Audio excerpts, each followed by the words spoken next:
With that, ladies and gentlemen, our keynote address for this session is by Mr. Cyrus Engineer, who is the Head, Sales and Marketing, Tata Realty and Infrastructure Limited. Would request all of you to please give in a round of applause and welcome Mr. Engineer on stage. I am a salesperson, so by far this session is going to be more interesting than what's happening on supply chain over there, so please bear with us. Very good evening, namaskar, sat sri akal, vanakkam. I'm a salesperson. We are a pan-India developer. I travel extensively and hence the greeting. This being the last session, obviously we have scant headcount, but we'll ensure between all ourselves, Nikhil, Anuj, Vikram and Kishorji, that it's going to be really exhilarating, scintillating, very, very, very interactive for all of us here. I think while I shall probably spend a few minutes trying to explain to you the emerging opportunity right now in Tier 2 cities, the fact remains that today retail in India has really taken us all by surprise. Retail is a very interesting word, interesting from a developer perspective, interesting from a retailer perspective as well. So let's quickly run through, very, very briefly and quickly, and I won't take much time because we have a very, very prominent and prestigious panel over here, and I won't be between yourselves and them over here, and we'll spend more time with them specifically. But just very quickly, let's enumerate what has been our key learning in urban centers, how we look at rural centers, and what lies ahead for developers and retailers in this particular space. Well, we all know that retail today is growing at a CAGR of 25%. Organized retail has arrived in urban centers. I really wish it sounded that good. My retailer friends might disagree. There have been some key lessons to have learned, and maybe you might excuse my rather pathetic humor at the end of a long, strenuous day. Interesting day for most of us. But I guess we are also inspired by Bollywood partly in this, and I'll just draw inference to the fact that today urban retail is like Munni. Munni badnaam hui, retailer tere liye. Munni zandu baam hui, developer tere liye. So either which way, retail is a complex science today, which many of us are still, I must add, learning. It's still early days for Indian retail. But very quickly, and no laundry list here, what specifically has kind of been our key learnings or gone wrong in urban centers? I think many of us have seen saturation or oversupply happening, and without taking specific names, but maybe we take specific names. Places like Gurgaon, places like Pune have suddenly witnessed humongous supply. Is that appropriate for these small, or not rather small, but are these appropriate for these catchments, for these micro markets, for these consumer bases? Developers who are in this herd mentality have to really ask that. Today what we see specifically is that one particular mall, Kishorji is here right now, a sterling example of successful malls across India. One mall is successful, there'll be 5 of us lining up to kind of capture part of his market and kind of increase our revenues. That doesn't work. That just does not work. And I hope it's a key learning we can take back with us when we look ambitiously and attractively and suitably at Tier 2 locations. Another thing which is plaguing urban retail today in many instances, and it's a complex problem there, is that we are all looking at a term which is called the top of pyramid. We all know BOP, but unfortunately in retail, what seems to be most glamorous to all of us is the top of pyramid, TOP. We are all after SECA, HNIs, we're all looking at kind of maximizing on luxury, premium. But is there really a market for that? I don't know. Only time will tell. And there'll be many more classic case studies, many more burnt fingers where we realize that India till today is primarily a nation of shopkeepers, of value seekers. And that's something as retailers and developers is something we need to realize and kind of understand appropriately. Another much spoken of subject right now is FDI in modern retail. I think, and this is my personal view, any change is tumultuous, but change is the new order of the day. We need to embrace it. We need to see what's best, which works for us. We need to protect our smaller local retailers, of course. At the same time, we cannot really ignore the fact that FDI in its wake is going to get a lot of investment in. It's going to expose us to best practices, a very structured kind of back end. It's something that is going to be good for the entire industry at large.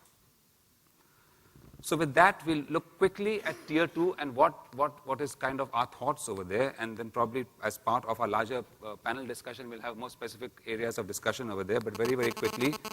And Tata Realty as a developer is looking specifically at Tier 2 locations. I think the one good thing over there is reduced competition as of now as I speak. There is a large burgeoning population specifically over there. Today as we speak, we realize that close to almost about 55% of our population is a generation which was born after 1985. Our weakness of 1 point of population today is probably one of our sterling salient features as such. Urbanization is the phenomena which is catching us off guard. In fact, it's very interesting to see the changing complexion of Tier 2 as mass urbanization takes over as India progresses. What needs to be kept in mind is consumption and consumptive habits of our emerging Tier 2 locations is definitely in variance with our urban centers. I don't think developers and retailers should approach a Tier 2 location with the same kind of mindset that this particular model works in a metro, it must work in a Tier 2 location. No, I'm sorry. We're dealing a large country. In fact, India itself is very, very culturally diverse from a retail perspective across. We can't afford to replicate the same mistakes that we've actually made in urban locations. So we need to appreciate the fact that Tier 2 is just seeing the emergence of organized retail. Today as well, when we see Tier 2 locations, in locations like Amritsar, where we will operate shortly, we find that people are for the first time experiencing organized retail. Older people come in and stare with amazement at escalators going up. They come, they are hesitant to enter glass, granite shop fronts, etc. It's a cultural thing. We need to give them time, both developers and retailers as well.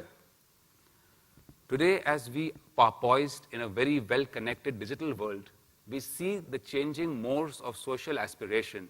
Today, Bombay and Beijing are seeing the same thing on digital media. The same thing in Bhatinda is being translated as well.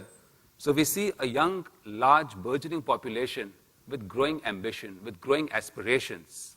Yet, this young, large, growing population is still caught up in some kind of social stereotypes of consumptive patterns from a rural perspective. And that will take time to change. In some cases subtly, in some cases in a shocking way, as most retailers will realize the kind of potential that Tier 2 locations actually hold for them. What would be the very few key takeaway learnings for developers like ourselves and retailers? Very, very quickly. I think developers really need to focus on the appropriateness of the product that they are developing in a Tier 2 location. How appropriate it is to the catchment, to the consumer profile, what is the correct right size, what is the positioning. All this will play a key and vital role in the sustainability of real estate retail in emerging centers. Something we'll talk of as we go along the panel discussion is the anchor sustainability. And here on this platform, I'm not going to debate between the vanilla and anchor grade divide, but that's something which needs to be addressed as well. We're going to look at adopting new innovative revenue models. Revenue share is a much talked about subject right now, is gaining prevalence, but something which ultimately works to the advantage of the developer and also supports the retailer is something which I think is still evolving as we speak right now. And we need to really work cohesively towards adopting and adapting to an innovative revenue model. Mall management, and this is something which probably Anuj in his little spiel when he's on the panel will speak to us about, but creating an appropriate ambience for our Tier 2 consumer base, sustaining that appropriately is going to be vital and critical to the overall experience of retail in emerging centers. Retailers, on your part, I can only leave you with some thoughts, and many of you obviously are doing this better than most others. But the right format sizes. Today we see sometimes in some locations, retailers fight that I want 3,000 square feet of space on the ground floor for my brand, international mandate. Will that work? Only time will tell. Till then we'll be caught up in negotiation, discussions, arguments, etc. But that's something that you must sort out for yourselves. Quality and experience is something as well I think we must take back from urban centers to our Tier 2 locations, because ultimately customer is king, and he deserves the same amount of respect whether it's in a metro or in a Tier 2 location.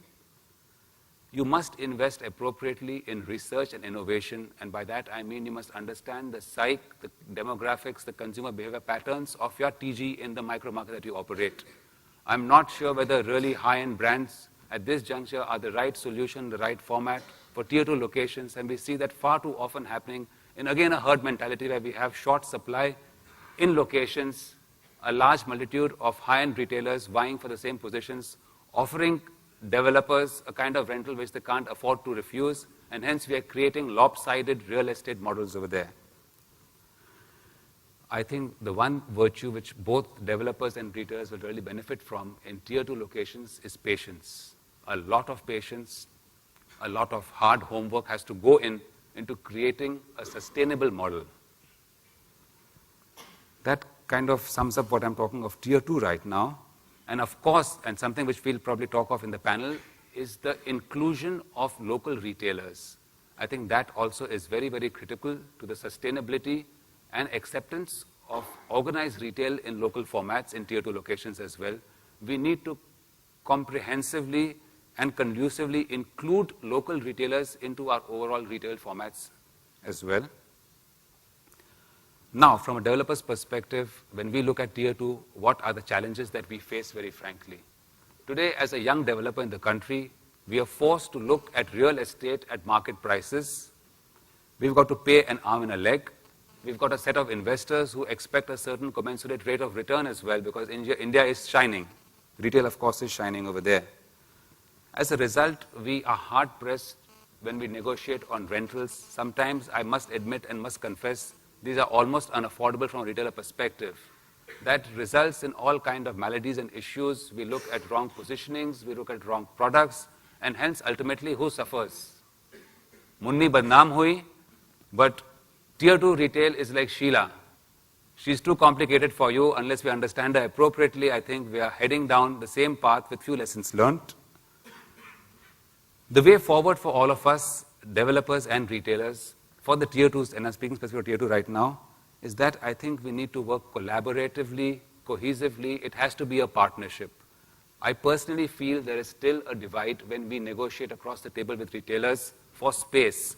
I think we all need to understand that we are key stakeholders in creating a retail ambience, experience, enterprise for our customer base. And unless we partner happily together, it's not really going to work. So putting aside our differences, we've got to sit down and resolve appropriately, evolve an appropriate framework of revenue realization, of growth. It has to be cohesive, inclusive growth. And that's something I think we'll let our panel discuss forward. Thank you very much. Thank you.